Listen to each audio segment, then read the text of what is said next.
folks, to episode 26 of the Running Man Self Regulation Skills and Self Improvement Project podcast with your host, me, Dr. Armando Dominguez, PhD in health psychology, licensed professional counselor, and an adjunct professor at a local community college. And what we're going to be discussing today is going to be something that hinges on learning, vicarious observational learning. Now, Albert Bandura did a lot of research during the 60s, early 70s that really got this into the human potential movement to where we started realizing not only aspects of learning, but also how we went about observationally picking stuff up without necessarily gaining a formal instructor, such as when we learn how to do something by watching someone when we're little, and even such things as if you see an adult or a person smoking, for instance, picking up a cigarette, you go and see a child maybe pick up a stick or a pencil or a crayon and do a similar action. This is vicarious learning at its best, in quotes, and I say that with a bit of a smirk because I've seen this happen. And I remember doing things as a child and being corrected that were similar to this and being chastised for it because I wasn't supposed to be doing that. Of course, now I understand why. But the important part is that there's some neurological structures that are very well involved with what we call observational learning. And we're going to be discussing mirror neurons because they play a huge role in one socializing as much as learning skills too.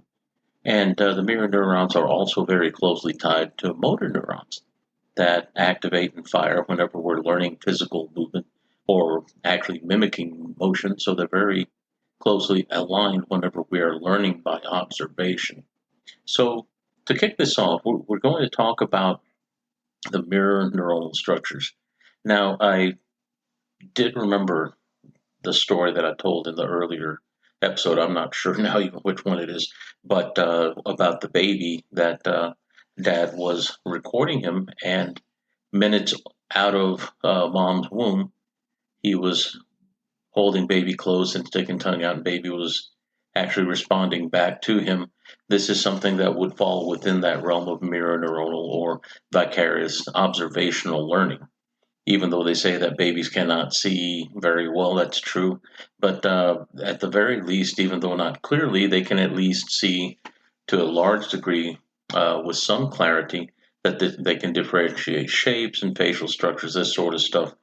And if we think about even blindness that has occurred in somebody that has had sight before an injury to the back of the head, they may still maintain what is called blind sight. These are the deeper neuronal structures that run subconsciously, that you could be looking at a screen. And Dr. Ramachandran actually did some studies with this where someone could identify where motion was occurring and they could point at it, but they couldn't tell you consciously what it is. They just knew that something was moving over there and they would point the finger at it. And they were able to replicate that on a computer screen. So our brain and our capacity to perceive environment, even whenever we've had our conscious level of seeing damage, we're able to utilize that and pick up peripheral and even frontal motion at a subconscious level. So some pretty profound gifts that we have whenever we're fully sighted, first off, and even whenever we've been damaged. So why is the social learning, the vicarious observational learning, so important? Well, one of the things is that if we're going to learn how to become like or similar to, let's say, a tribe that we belong to, and let's say they dress a certain way, only use certain colors of jerseys, for instance, let's say skins, when we're cave people, or maybe there's certain behaviors that they do if they live by the river and they fish, and let's say only the women do certain jobs and only men do certain jobs. By observation and learning, by seeing, we will learn what people do, and we tend to follow along and do what they do. And that's how we pick up skills very much. Now, these things can take just a couple of times just looking at, but if something is particularly novel and is not really a highly skilled thing that they're doing, it can be picked up very quickly, like picking up a rock and, let's say, pounding out a piece of fruit or something like this. Not hard to do. Of course, over time it'll get refined and get better, this sort of thing, with guidance from the elders and the family members that are older. So why is this important? Well, one is being a part of a tribe, for instance, or a family or a group or a clan requires that we know our place, one, but also know what our value is to the tribe. What do we bring to the tribal table, so to speak? If I'm young enough and agile enough, I may be able to climb trees where the elder can't get to and get fruit. And then we gain the wisdom of the elders by their appreciation, by tossing things down to them, this sort of thing. So there's a trade off and there is a value. So there's an exchange of value. One is I can climb the tree and get the fruit. Two, you teach me what your wisdom brings, and I become better and I evolve a little faster, hopefully, along the lines of become a better, more productive human being with fewer deficits if you have somebody that is mentoring you, so to speak. So, in the mentor relationship, can that happen as a result of that? Sometimes. Sometimes it can happen, and it's not perfectly predictable, but this is merely a story I'm kind of telling you to illustrate the point. But also, in the more adult relationship aspect of vicarious learning, knowing what behaviors are acceptable or not acceptable, what will get you kicked out of the tribe, what will get you acceptance and approval from maybe a potential mate. If we remember that maybe 100,000 years ago, if we lived to be into our mid or late 20s, we were eld. We were old. By today's standards, very young. But by those standards back then, and considering the danger and the frequency of exposure to the elements and possible hunting accidents, among other things, or illnesses, we didn't last very long. So our most productive years were in our mid to late teens, when we're most fertile and productive, but also most capable of fending off and running and jumping and fighting with the least amount of risk for twisted an ankle, for instance. As we get older, that becomes much more prolific in our modern time. But whenever we're seeing value, social value, and being able to find a mate, there are certain behaviors that we have to observe. If we look globally, there are many socialized rituals that we do wherever people do certain things and gather and then pick mates that are suitable. And by learning what is appropriate and acceptable, knowing what is not appropriate, not acceptable, it keeps us within that range where we're still considered part of the group. And that lessens our chance of being kicked out. It increases our chances of being taken care of and also assisted by those that are in the group with us. And vicarious learning, once again, observational learning plays a big part in learning the sort of social cues, the social mores, things that are appropriate and that we want to make sure that we don't cross those boundaries, and knowing what the group rules in particular are. And sometimes they can be very peculiar within a single group, within a certain vicinity, not unlike certain cultures from east to west coast in the United States, or even from Europe to the United States, some difference, even though we may dress similarly. There are certain cultural values and certain things that until you're immersed in the culture, you won't know. Little bitty things, like a broom, for instance, in Asia, turned bristles up can be very, very insulting, but unless somebody knows by having lived there, you won't know. Little things like this. But those are observed and learned, and there is a lesson that we become skilled at not doing those things to increase in acceptance, this sort of thing. So our social value goes up when we do things that are pleasing to the group, when we do things that are pleasing and acceptable to those that we would live with and share food with and hunt with. And we're also developing a sense of endogenous trust. There's a communication that goes on, even though it's not verbal, but just by behaviors, those will soothe us and tell us that things are as normal. Just like whenever a hunter walks into the woods, things are as normal in the woods until you step in, especially if you don't belong in the woods. Because what would have been chirping and chittering and buzzing and all the animal sounds that we would hear otherwise gets silent. So, in that sense, there is a signal that is being given that we read, body language level, that even precedes any language spoken or message spoken, and sometimes It is just maybe even an expression that is enough to give the message. So once again, the importance of this is really high relative to our survival mode. Now, relative to anxiety, what we experience whenever we feel like we're not belonging or we don't belong to a group or that we've been shunned by a group, this is particularly difficult for women. It's hard on young men too whenever we're in middle school, junior high age, from about age 11 to 12 to about 16 to 18. And the influence can become very high, such that people get depressed, they get anxious, and start working really hard to try to get back into the accepted in group, so to speak. And sometimes we see even people losing hope and giving up and committing suicide as a result of this pressure that is, I don't belong, not counting whatever bullying because now you're different. And these are things that if we take a look at social learning, somebody had done them before and then it didn't automatically just originate with one person. They became this novel exemplar of bad behavior where we shun and bully people. These are things that we may have seen or experienced ourselves. Could have been at home, could have been at school, or whatever social area I may have been in. And if we take it back to a long time ago when we were much simpler creatures living in caves and out on the plain as hunter gatherers, this kind of shunning was devastating. That means no longer am I an apex hunter with my group.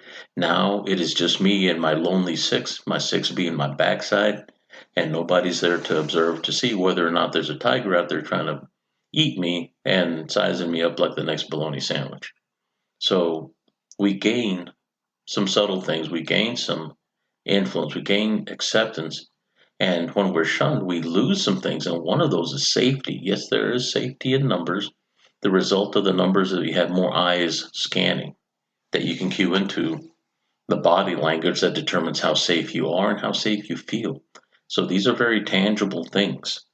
But fast forward to today, and even though being kicked out of a social group won't result in your eventual death because you're out hunting by yourself, what it does do, it gives you that sense or the feeling that we have over eons had that ingrained into our genetics that we inherit. And therefore, we feel that sense of pressure, that sense of loss, that sense of, oh my God, I feel like I'm going to die, or it feels close to it because I don't belong in the group or I've been shunned from the group somehow. And it is very closely tied to what we used to know did make us much more vulnerable and much more apt to be hurt or killed. So it is not an imagination, exaggeration type of thing that goes on whenever we hear of kids doing the most heinous things to each other. And the kids that respond start feeling like they're giving up, they get depressed and don't want to be here anymore, or that they act out violently sometimes, or even commit suicide.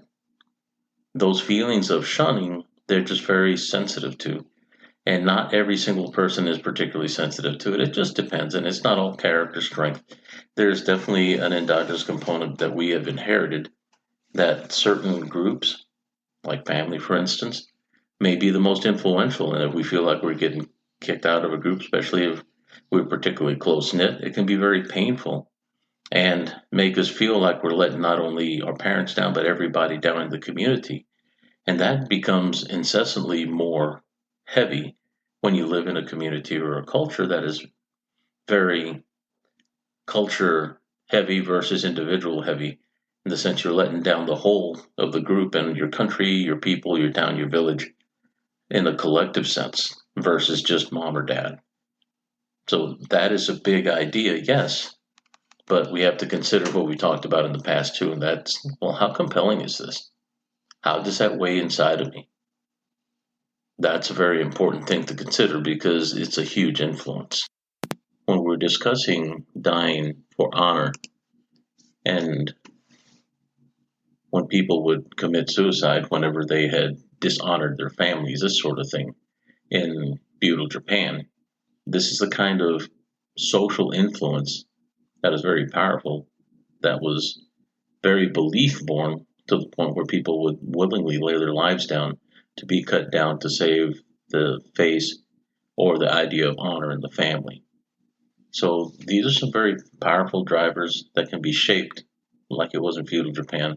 And I certainly love the culture of Japan, don't get me wrong. I've trained martial arts for years and I've gained a great deal of positive from involving myself with the culture and the ethic. But just the idea and being able to see through the distortions, the social distortions that can come as a result of what we would call gaining social value and also gaining influence, social influence, where we can sway people's beliefs and ideas and actions by virtue of what we say and what we get them to believe. How compelling is my message and how much do they believe it? Now, we've discussed the mirror neuronal structures and how we're kind of going along and doing what others do. Very closely tied to this, I said the motor neurons are activated based on what it is that we're seeing so we can encourage our survivability. If monkey is washing a potato and then this little baby monkey sees them washing potato, then they have learned vicariously how to do that. They don't have to go back and learn from the first tater washing monkey to gain skill. They already know how. It's just a matter of doing it now, and they gain the benefit. Not unlike what we do. We do things, and sometimes we do so without question because it's the feeling of security and belongingness that may keep us attached to certain behaviors and certain responses. Now, I'd like to read something to you about mind, reactive mind, and being able to have a response, a mindful response with our mind, and the difference between the two. And it kind of illustrates why I believe very sincerely that self-regulatory skills start in the body, but also identifying what our body does to be able to guide it appropriately with practice is important. And knowing when we're in reactive state versus a responsive mindful state. Once again, mindful being the media honey now for the last 10 years that has been lifted out of the older disciplines. Now, I'm pulling this out of the book, the Principles of Effortless Power by a martial artist named Peter Ralston, and he is quite skilled but also eloquent as a writer. But what I want to read here is a small portion of what a response is versus a reaction, and also what happens to us under stress that I've illustrated on and off throughout this podcast. And the paragraph starts this way. The functional mind. It is important to understand the difference between reaction and response. A response is born of calm mind and sensitive awareness. It is accurate and emerges from a state of equilibrium and balance. It is not blocked or forced and occurs spontaneously with no fear, desire, or consideration, but with great intelligence and attunement. What is needed and appropriate simply occurs. So there's no attachment, there is no judgment, and whenever we can do things with aplomb and in comfort, in a sense, without an emotional judgment involved, that allows us to move in a very balanced way, is what he's noting. Now, the difference in what happens when we're reacting is a bit different, and let me read that to you. A reaction, however, is the antithesis of a response, although both are involved in activity and relationship. A reaction is born of urges and tendencies and of unconsciousness, separative viewpoint, and unstable mind.